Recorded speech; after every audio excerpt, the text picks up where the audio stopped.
আমি ইউনিভার্সিটিতে আছি ৩৫ বছর যাবৎ, জেনে বুঝে জানে এই ছেলেটা শিবির না, জানে এই ছেলেটা ছাত্রদল না, তার ল্যাপটপটা নেওয়ার জন্য করা হইতো, বিনোদন হিসাবে করা হইতো, নিজে আরো বড় লিডার হওয়ার জন্য করা হইতো, যা ইচ্ছা যে কোনো কারণে করা হতো, কোনো সন্দেহ না, নিশ্চিতভাবে জানতো শিবির না, তারপর করা হতো, সন্দেহ কোনো ব্যাপার না।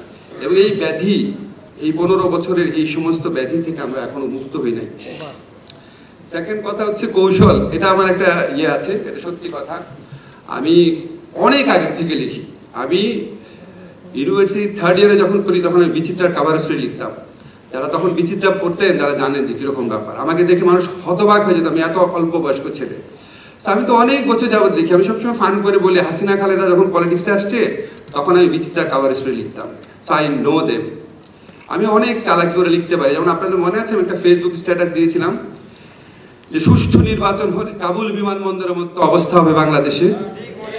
তারপর আমার রুমে তালা দেওয়া হলো এবং ঘোষণা দেওয়া হলো আমাকে যেখানে পাওয়া হবে ধাওয়া করা হবে, মারা হবে। তারপর মামলা দায়ের করতে গেল ডিজিটাল সিকিউরিটি অ্যাক্টে। যে লয়ারের কাছে মামলা দায়ের করতে গেছে সে আবার আমার স্টুডেন্টের বন্ধু। সে আমার পরে বলেছে, আর আমি তো পেয়ে অবাক হয়ে গেছে, বললাম কিন্তু আওয়ামী লীগের নাম নাই। সুষ্ঠু নির্বাচন হলে কাবুল বিমানবন্দরের মতো অবস্থা হবে। তো সুষ্ঠু নির্বাচন হলে আওয়ামী লীগ হারবে এটা তো বলা নাই, তো তুমি ধরে নিলে কেন? তোমাকে বলছে বলে তো মামলা করা যাবে না। তারা অনেকগুলো লয়ারের কাছে ঘোরাঘুরি করেছে, সবাই বুঝেছে না আওয়ামী লীগকে বলা হয়েছে। আমার রুমে তালা দিয়েছে, আমাকে যেখানে পাবে ক্যাম্পাসে ধাওয়া করে আমাকে বিতাড়িত করা হবে প্রকাশ্যে বলা হয়েছে, কিন্তু মামলা করতে পারি নাই। আমি তো লয়ের ছাত্র।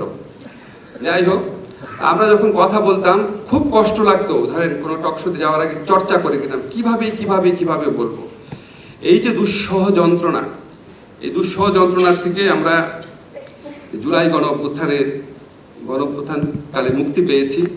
মনে হয় এই ছেলেগুলো আমাদেরকে মানে কি দিয়ে গেল, যারা জীবনটা দিয়ে গেল, যারা বেঁচে আছে তাদের থেকে তো আমরা অনেক পূজা করি, অনেক কিছু বলি, কিন্তু যারা মরে গেছে তাদের মৃত্যুর বিনিময়ে আমাদের কি একটা অসীম একটা ফ্রিডমটা দিয়ে গেল।